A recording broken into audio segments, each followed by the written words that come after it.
ദൈവത്തിൻ്റെ അതിപരിശുദ്ധ നാമം മഹത്വപ്പെടുമാറാകട്ടെ. നമ്മളിന്ന് വായിക്കുന്നത് വിശുദ്ധ ലൂക്കോസിൻ്റെ സുവിശേഷം 10-ാം അധ്യായം 28-ാം തിരുവചനം.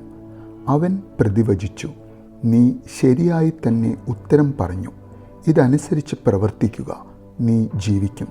പരിശുദ്ധ തൃത്വൈക ദൈവത്തിന് സ്തുതി. യേശു യഹൂദന്മാരുടെ മതകാര്യങ്ങളിൽ ജനങ്ങളെ നയിക്കുന്ന ഒരു ആത്മീയ അധ്യാപകൻ്റെ ഉത്തരം ശരിയാണ് എന്ന് സന്തോഷത്തോടെ ആ നിയമജ്ഞനോട് സമ്മതിക്കുന്ന സമയം.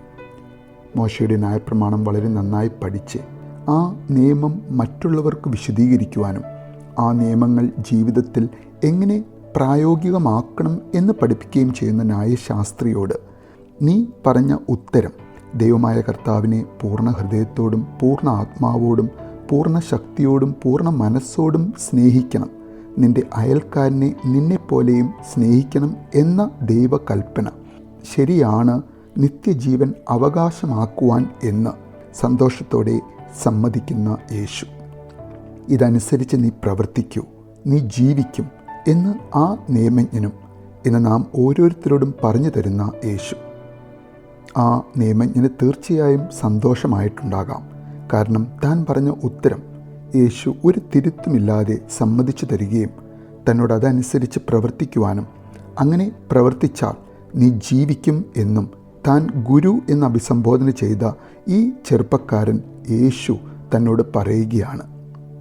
എവിടെ ജീവിക്കുന്ന കാര്യമാണ് ഇവർ സംസാരിക്കുന്നത്? മരണത്തിന് ശേഷമുള്ള ജീവൻ, ആത്മാവിൻ്റെ നിത്യജീവൻ. ആ ജീവനായി 5 കാര്യങ്ങളാണ് യേശു ആവശ്യപ്പെടുന്നത്. അതിൽ 4 കാര്യങ്ങൾ നാം കാണാത്ത എന്നാൽ നാം വിശ്വസിക്കുന്ന ദൈവത്തോടുള്ള നമ്മുടെ ബന്ധം എങ്ങനെ ആയിരിക്കണം എന്നതിനെ പറ്റിയാണ്. നാം കേട്ടും വായിച്ചും ചില സന്ദർഭങ്ങളിൽ രുചിച്ചും അറിഞ്ഞിട്ടുള്ള ദൈവത്തിനോട് നമ്മുടെ റിലേഷൻഷിപ്പ് 4 അടിവരയിട്ടിട്ടുള്ള അടിസ്ഥാനത്തിലായിരിക്കണം എന്ന് നമുക്ക് കാണിച്ചു തരുന്ന യേശു.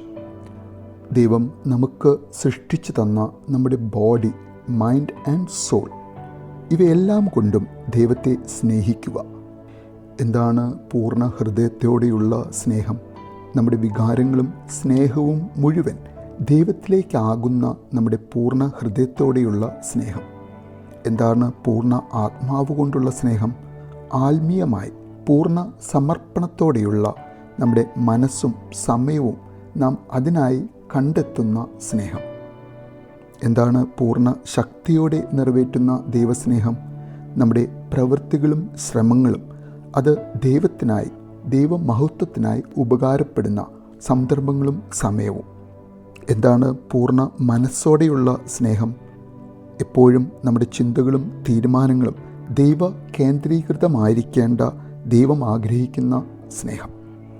ഈ 4 കാര്യങ്ങൾ നമുക്ക് ദൈവത്തിനായി ചെയ്യുവാൻ സാധിക്കുന്നുണ്ടെങ്കിൽ ആ ദൈവം, നമ്മിൽ കുടികൊള്ളുന്ന പരിശുദ്ധാത്മാവാം ദൈവം നമ്മിൽ തരുന്ന സ്നേഹം, ആ സ്നേഹം നാം നമ്മെ തന്നെ ശ്രദ്ധിക്കുന്നത് പോലെ, നാം നമ്മെ തന്നെ കരുതുന്നത് പോലെ മറ്റുള്ളവരെയും ശ്രദ്ധിക്കുവാനും കരുതുവാനും കഴിയുന്ന വാക്കുകൾ കൊണ്ട് മാത്രം പുറപ്പെടുവിക്കുന്ന സ്നേഹമല്ലാതെ പ്രവൃത്തിയിലൂടെ പ്രകടമാകുന്ന സ്നേഹം, അത് നമ്മുടെ കുടുംബത്തിലും ബന്ധത്തിലും നമ്മുടെ ശരിക്കുമുള്ള അയൽക്കാരനിൽ മാത്രം ഒതുങ്ങാതെ സഹായം ആവശ്യമുള്ള ഏവരിലേക്കും ഒഴുകുന്ന നിർമ്മല സ്നേഹം ചൊരിയുവാൻ കഴിയുന്ന ഒരു വ്യക്തിത്വത്തിനുടമയായി ജീവിക്കുവാൻ നമുക്ക് ഓരോരുത്തർക്കും പരിശ്രമിക്കാം. അതിന് സാധിക്കട്ടെ എന്ന് ആഗ്രഹിക്കുന്നു, പ്രാർത്ഥിക്കുന്നു.